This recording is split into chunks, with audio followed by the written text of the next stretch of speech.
Hello, this is Charles Scoble, your Golden Harvest agronomist with your Agronomy in Action Focus Friday here on the 12th of July.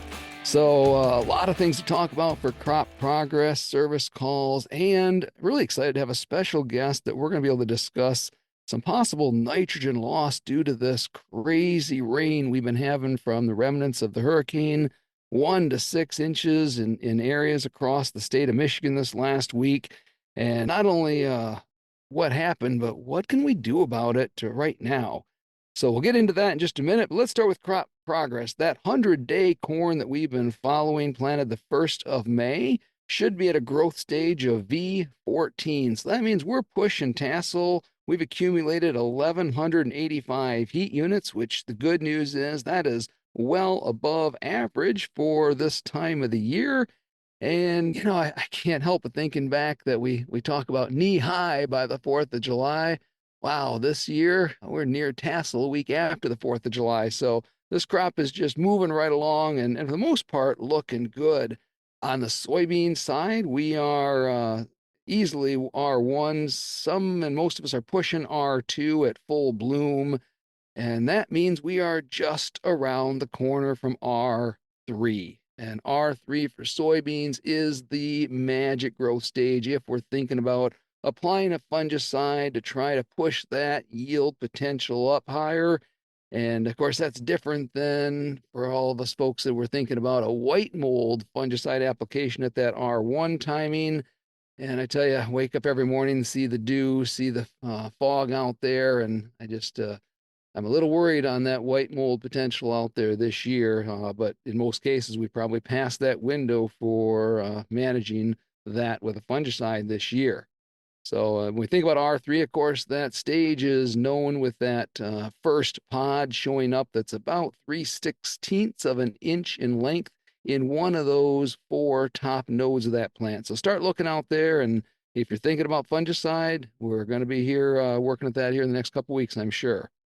As far as service calls, I actually wasn't able to spend a lot of time in the field this week. They asked me to go out to Illinois to put on a training for our new GHX leads across the U.S., but it was a nice chance to see some crops outside of Michigan. And so driving across northern Indiana, northern Illinois there, the other side of Chicago, interesting, a lot of uneven crops. They've had some moisture through there, and it's growing, it's pushing tassel, but not horribly even across the corn or the beans. So they've had some struggles this year, probably even more so than what we have here in Michigan. So interesting, I did get a call though from a farmer in southeast Michigan, and his question is, will this dry weather hurt the upcoming pollination period? And I thought, dry weather? But yeah, that southeast part of the state's been a little dry. The good news is that's no longer a concern. They got a good 2 inches of rain with this. But, I also had another question about with all this rain, which can handle the wet better, corn or soybeans?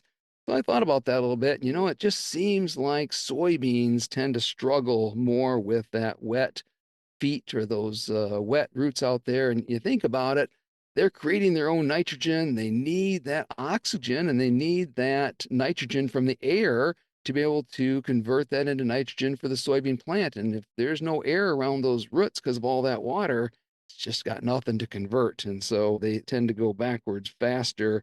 Where corn, my concern there is more around lodging.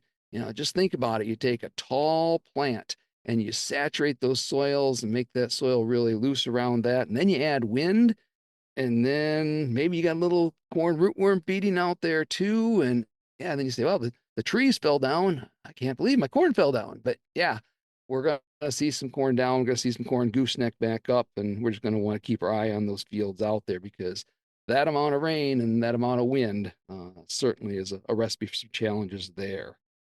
And so that's a quick update on the service calls. Next, we have Bruce Battles. He is our head of technical agronomy here at Syngenta.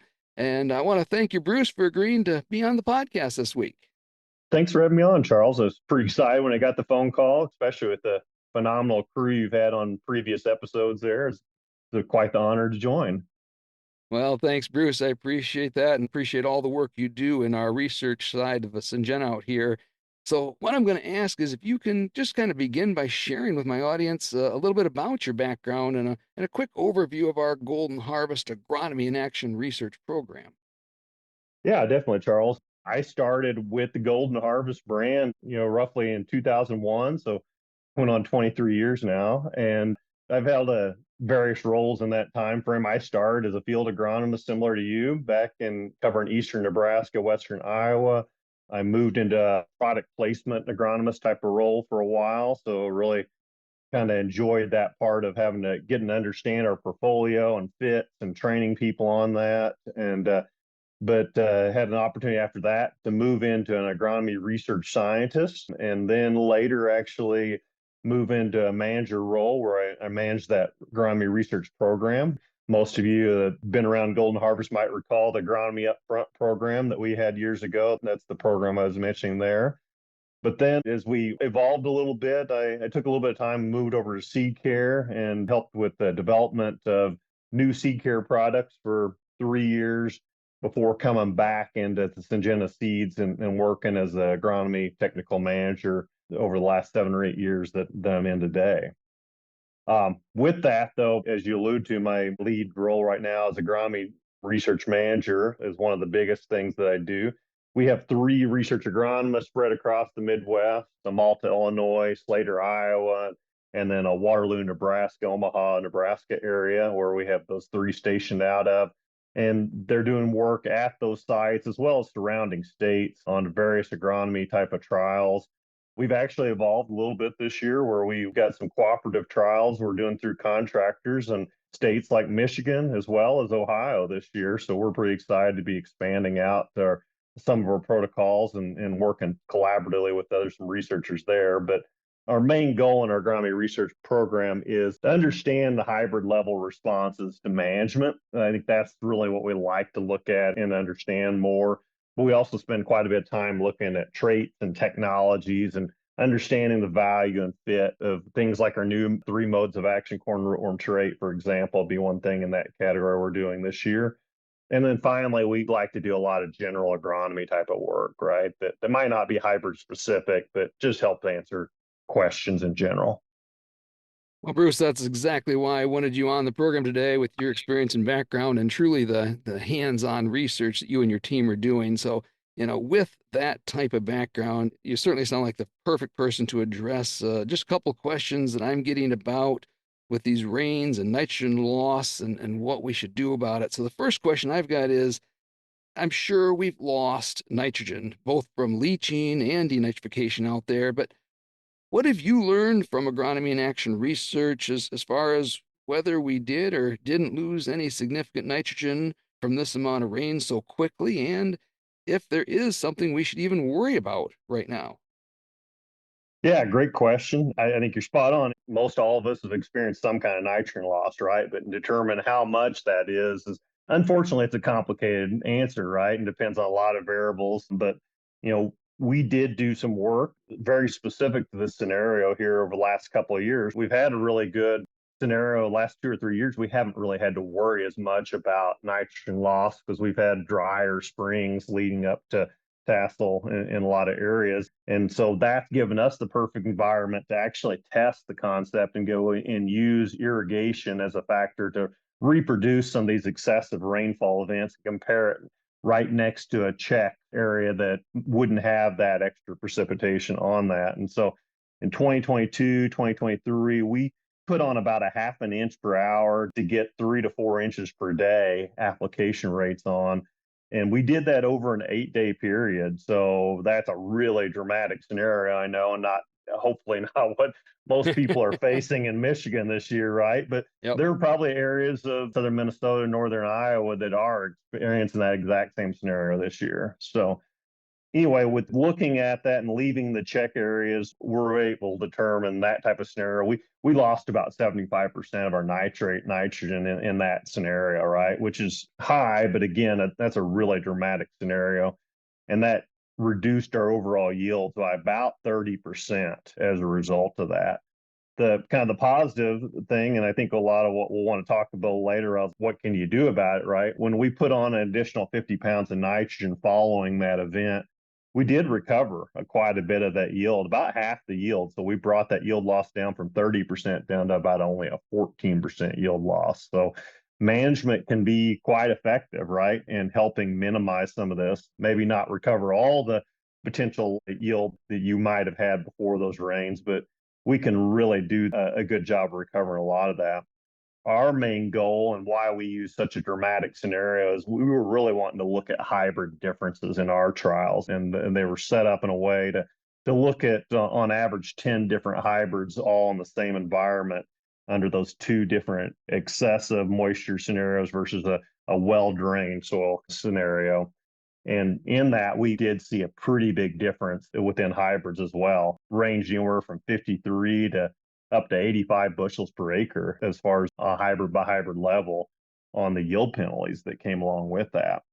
So there's another thing to keep in mind, that hybrid factor may be different outcomes due to that as well. More specifically, I think what you're getting at, Charles, though, and you're wanting to help with understand is what people might be experiencing this year.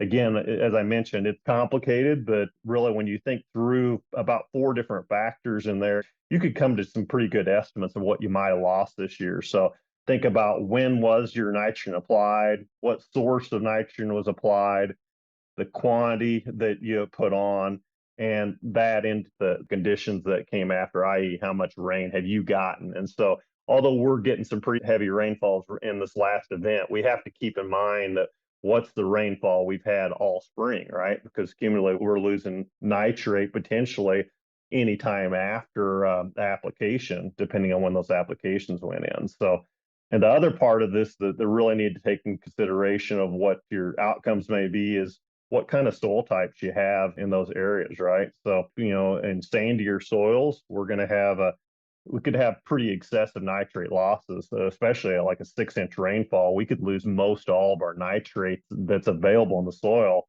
out relatively quickly from just a 6-inch rainfall. Whereas, if you're in a more poorly drained soil, something with a little clay-based, clay loam type of soils, a lot of universities would say on those, you're losing 4 to 5% loss of nitrate in just through denitrification alone for every day that soil is saturated. So a good kind of rough math.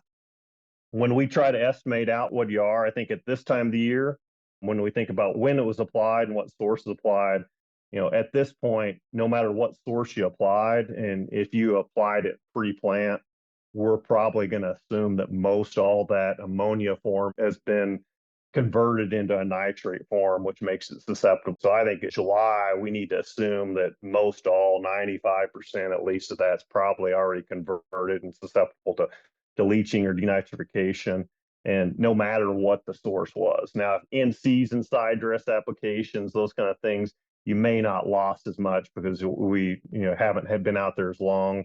But as those soil conditions warm up through the season, you get more and more rapid conversion to the nitrate form. And so that's what I would assume right now.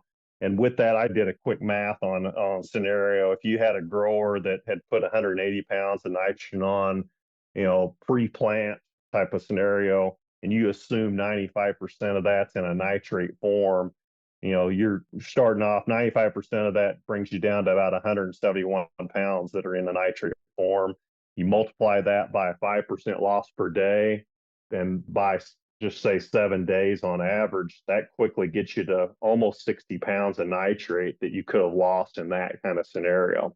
Now, hopefully, we're not in a lot of those scenarios across Michigan, but those worst case scenarios could see up to that point, I think, as an example. Wow, that's just a crazy amount there when you think about it in the math. I appreciate you kind of dividing that out for us, And if you think about that corn nitrate kind of usage throughout the growing season, we know that about 35% of that nitrogen is still needed between this tasseling time and the time we get through harvest. So we got a long ways to go yet, and we're going to get there, because my always concern as an agronomist out there is that if we don't have enough nitrogen from the soil, we're going to get it from somewhere. And that means we're going to take it from the stalk. And we're going to have standability issues, and we're going to have yield challenges as well, because it's just going to be harder to fill out that ear, put on that test weight, and fill all those kernels along the way. So I guess, my thought though is, what can we do this week? What's actionable about this? We got tall corn out there, stuff pushing tassels. Is there any forms of nitrogen we should be thinking about applying, or how we should apply, or how much to apply? Yeah, really, that's what it comes down to. You're exactly right. I think the logistics obviously get a lot more difficult later in the year where we're at today, and limit your options somewhat, definitely. We have to think about three things, in my opinion, at this point: crop size, your equipment availability, as well as your nitrogen source. Those are probably the three most important factors to consider. In some scenarios, it's going to be easy, right? So if you're one of those lucky people that have access to irrigation, there you Yep, got a lot of choices, right? And yep, a lot of times that irrigation or pivots line up on sandier soils, and sandier soils, as we talked about before, are going to be at a higher risk for leaching and moving that through. So there's even more of a need on those type of soil types. So probably the big one for the irrigation guys is to make sure you're considering those recent rainfalls and applying a little bit more nitrogen through when you can. The other thing we consider with a big spread in planting dates we had this year, if you had some late plant fields, you do have some smaller corn that you're still able to get through. Obviously, you have a lot more options in that scenario. You can, use a typical side dressing type of equipment that you might have, whether that's coulter or using Y drops and a lot of those options. But you could still use other options such as broadcasting a dry granular urea, or maybe looking at even a UAN. But broadcasting in general, right, we have to be really concerned about the form that we're applying, because we can see some really severe leaf burn by spraying UANs across the top, right? So yep. not my favorite option by going that route. When you think about the scenario that most people are in, though, probably we're V10 to tassel corn right now, so larger corn that we can't get a machine through. So we have to look at our options, right? There may be, check around your area. There may be options to use a high clearance machine with some drop nozzles, or where you can apply a UAN formulation is always a good option there.